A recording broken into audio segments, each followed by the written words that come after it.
Hello there Libra, this will be your reading for the coming week. So kung kailan mo mapanood to, timeless reading din naman ito Libra. Alamin natin yung mga ganap, yung mga messages na dapat mong marinig dito sa reading na to. I am Purple Teen. Para sa mga bago rito, don't forget to subscribe, like, follow. At kung nagawa mo na yan at matagal ka nang sumusubaybay dito, maraming salamat po sa suporta. Malaking tulong po yung pag-share nyo ng mga reading, yung mga hindi pag-skip ng ads. Thank you sa mga nag-join na membership, subscription, mga nagpapadala ng stars, super thanks. Special mention to Miss Yoli Soliman. Shoutout sa inyo sa California. Maraming salamat din sa mga nag-avail ng private reading. Yung mga interesado dyan, tignan nyo na lang yung mga nakasulat sa description. Ito ay general reading lamang. Hindi ito sukat na sukat sa energy ninyo.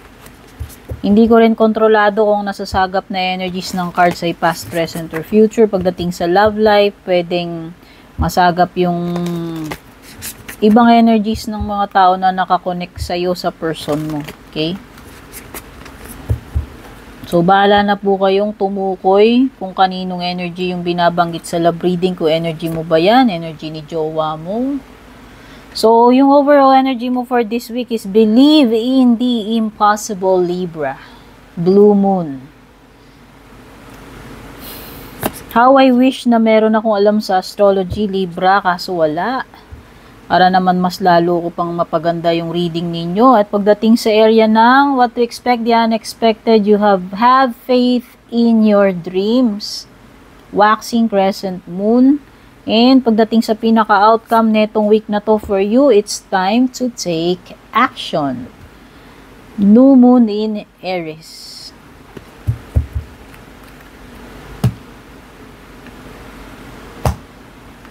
Tayo ng mga cards. Tarot cards.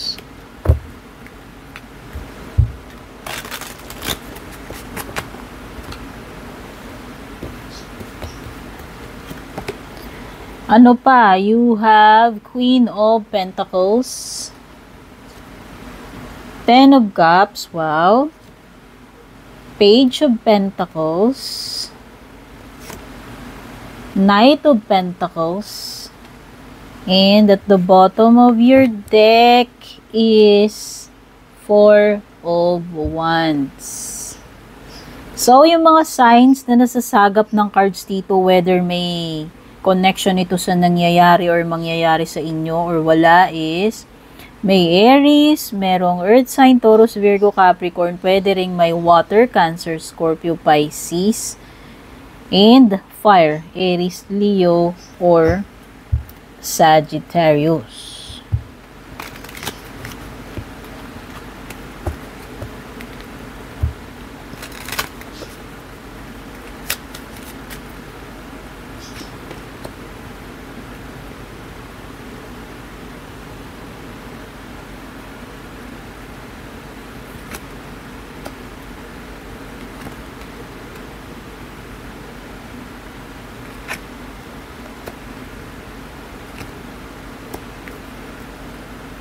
Siyempre, kukuha rin tayo ng cards para sa iyong love life, Libra.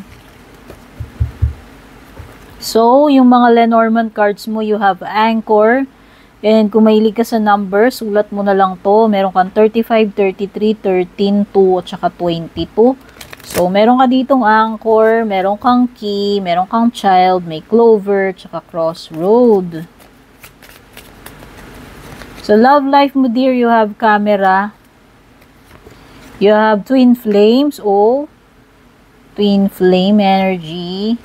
You also have Photograph and Girl with a Snake. So, let the games begin. Dito na tayo sa pinaka-overall energy mo, Libra. Oh, Blue Moon, believe in the impossible. Wow. This is a powerful card, Libra, for this week kasi all you need to have is faith para mangyari yung mga lahat kasi pwedeng mangyari eh. Lahat ng gusto mong paniwalaan is possible. Ayan, no, believe in the impossible. So, napaka-importante kung gaano ka positive yung iyong aura, yung iyong mindset this week. Ibig sabihin, you can do anything. You can achieve this. Kung ano man ang whatever your intentions o paglalaanan mo ng energy mo, it is possible, doable, achievable, ano pa, lahat ng ball na positive, Libra. Basta, kaya ako sa'yo, kung may gagawin ka this week, hindi imposibleng magawa mo yan, matupad mo yan. So, napaka-powerful nung overall energy ng week mo. And then, dun sa area naman ng the unexpected, you have faith in your dreams. Diba? I just mentioned yung faith. Walang imposible naman talaga eh. Basta naniniwala tayo. Diba? Ano ba yung sabi niya? Pag gusto, maraming paraan. Pag ayaw, maraming dahilan. Diba? Tama naman. Pag gusto natin kasi kahit na gaano kahirap eh, alam mo yon, buo yung loob mo. May pananalig ka dun sa bagay na yun. Kaya walang kahit anong pwedeng sumira nung diskarte mo. Ganun ka powerful yung mantra mo, yung energy mo. Pero pag ikaw yung tao, nasa umpisa pa lang, pinapatay mo na kagad yung possibility, sa tingin mo ba, makaka-attract ka ng magandang outcome? Sa tingin mo ba, maglo-launch man lang or magte-take off man lang yung goal mo na yun? Kung sa umpisa pa lang, ininegatok mo na yun, thinking mo na imposible naman yun. Walang imposible. Yun yung week mo ngayon. Kaya gamitin mo itong malakas na energies na to. Have faith in your dreams, Libra, kasi whatever you set your mind to, you could achieve this week. Yun lang yung masasabi ko. So, maaaring meron kang mare-receive, may mangyayari ngayon na hindi mo ina-expect na, imposible dapat yun, pero nangyari siya this week. Yun yung i-expectin mo this week. Okay? Ayoko nang paulit-ulit na ako dyan. So, pagdating sa pinaka-outcome mo, yun lang, sundutan mo siya ng action, dear, kasi hindi naman sapat na may faith tayo. Dasal nga tayong dasal, nak ng teteng, di ba? Panay naman ng, good mantra, positive chorba, pero kulang ka naman sa gawa. Siyempre, apply natin yung practical.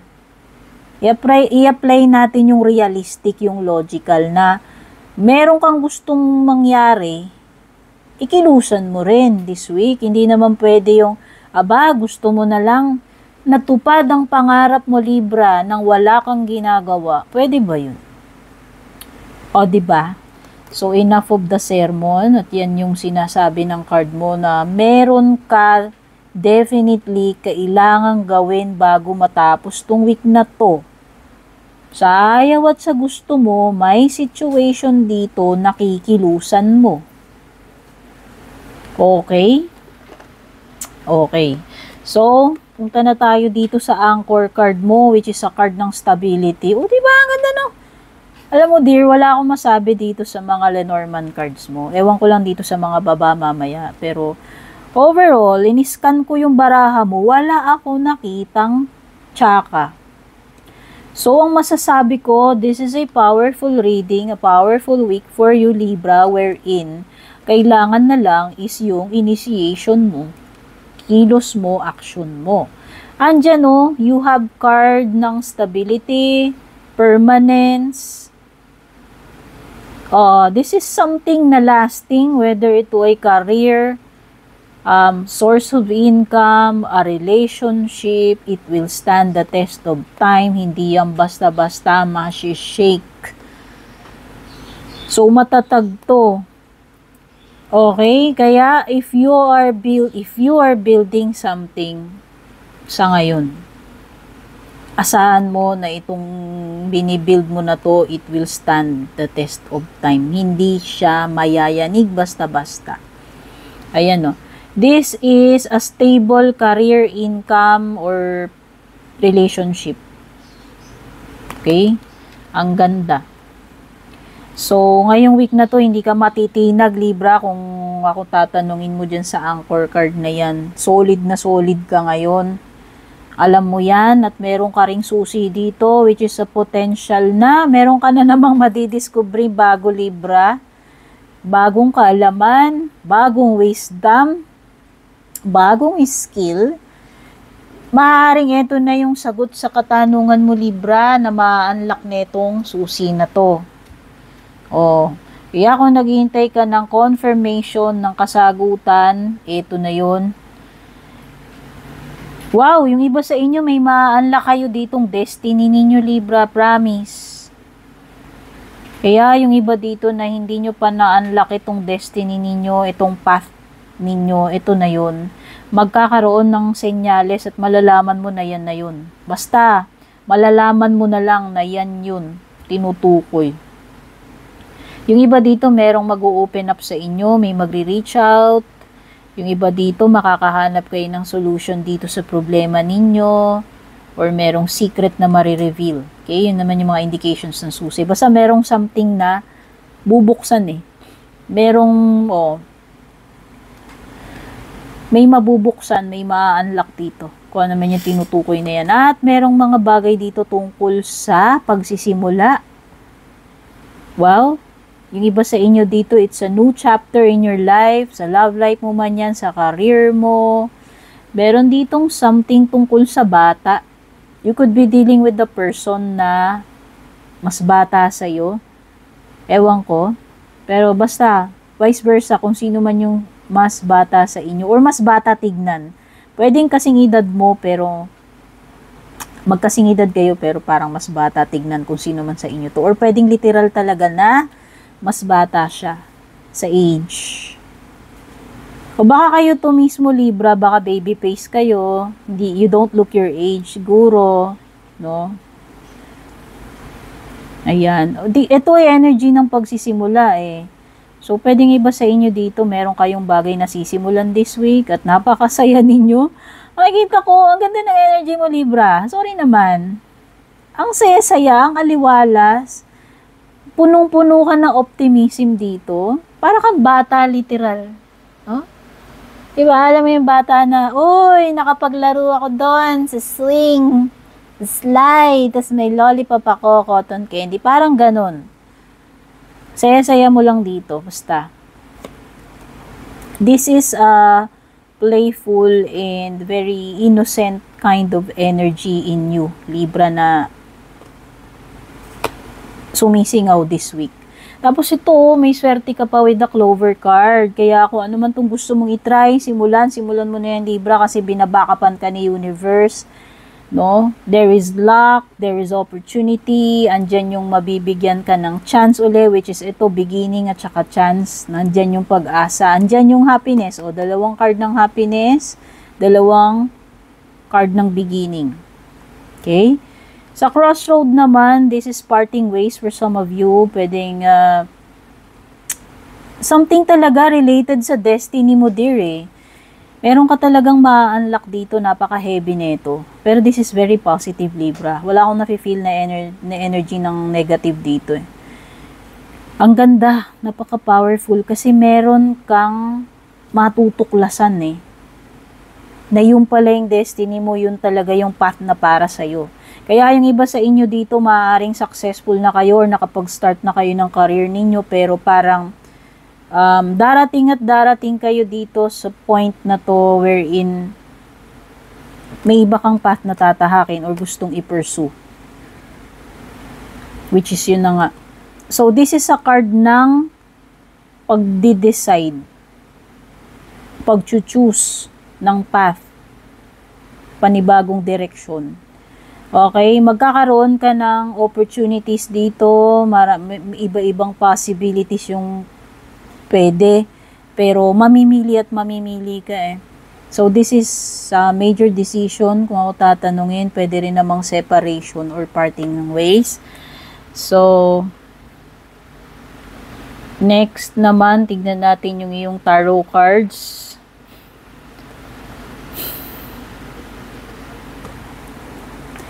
So, nakikita ko nga energy ng katamaran dito. So, sorry naman Libra, or pwedeng hindi ka ganun ka-motivated to work, to do more. Parang, some of you needs a push or an inspiration. It seems na parang nawawalan ka yata ng gana lately or this week. Kaya siguro instead na maabot mo yung quota mo, yung potential mo, mas maraming datong, parang hindi. Parang hindi. Hindi ka ganun ka-productive lately or this week. Hindi ko alam kung anong mga reason mo. Pero wala talaga akong nakikitang problema when it comes to family, sa bahay, no? Actually, masaya pa nga kayo, kompleto. Masaya Lalo na yung mga mag-asawa dito, may mga anak na, or kayo, kahit wala kay asawa, yung mga kapatid ninyo, nanay, tatay nyo, masaya kayo. Ikaw lang yung medyo may something dito about gana sa pagkilos, sa pagtatrabaho, sa paggawa. So, may mga time talaga na ganyan na nagiging dull tayo or nawawalan tayo ba ng gana sa ginagawa natin. Pero ang importante doon wag mo hayaan na maapektuhan yung alam mo yung wag kang masanay doon, magbabad sa ganun kasi wala kang yun nga, mababawasan yung datong mo or wala kang masyadong ma-achieve. So, yun lang, less productive. Lumaron, ganun lang naman. Hindi naman super negative siguro. Baka lilipas din yan. You see, you have an opportunity with the Page of Pentacles. So, if you're waiting for a news pagdating sa application, this is a sign. Or it could be anything na related sa business transaction mo na may magandang balita na paparating sa'yo or potential or an opportunity na to earn from another source ng income. Pwedeng ganun. Okay? This is also an energy ng meron kang pwedeng madagdag sa iyong skill set para mapakinabangan mo yun na pagkakitaan. So, pwedeng iba sa inyo, willing kayong mag-training, mag-aral ng ganito, ganyan. So, ayan. Or it could be good news sa anak mo, kung meron kang pinapaaral dito, kapatid mo man yan, pamangkin, anak mo, merong good news pagdating sa estudyante. Ayan, happy yung family, proud, So, when it comes to, an energy also ng mas bata sa'yo, lumilitaw talaga Page and Child. So, may energy ng person dito, pwedeng earth sign, or it could be any sign, baka may earth siya sa birth chart niya. Someone who is younger than you. Knight of Pentacles, this person will take action, kung sino man to. Pwedeng 20s, 30s, hindi ko alam, basta mas bata Alam mo, willing tong tao na to i-pursue ka kung ito ay romantic. Kahit na mas bata siya, seryoso siya. Yun lang ang nakikita ko. And if this is a relationship, mag-going steady kayo na itong person na to. Okay, at yun na nga, kung ito ay may kinalaman sa iyong productivity, Libra, napakakupad mong kumilos lately. At yun yung bagay kung bakit makupad din ang pasok ng kadatungan sa'yo. Kasi mabagal ka Oo, parang wala ka masyadong ma-accomplish. Yun lang yung mga napipick up ng energy. And also, this is something na matagal kung may hinihintay ka. Or matagal yung progress, medyo, or mahabang biyahe. Paano ba to? Matagal yung biyahe. Meron ding something about na traffic, na stuck doon sa traffic. Basta may ganun. Pero ayan may celebration around the corner, baka maimbitahan ka sa kasal, binyag, kasal, ninong, ninang, abay, o whatever, o reunion. Merong pagsasama-sama ng mga family, get together, ayan or kasal. Kung ikakasal ka man, may mga plans ng alukin ka ng kasal, may kasal dito This is a card also ng stability. Okay, ganda. So, pagdating sa love life mo, may person reminiscing. It could be your twin flame. Someone na hindi maka-get over sa'yo, Libra, hanggang ngayon, ikaw pa rin ang laman ng isip ng puso neto. Maraming memories para sa kanya na tinitreasure niya about you.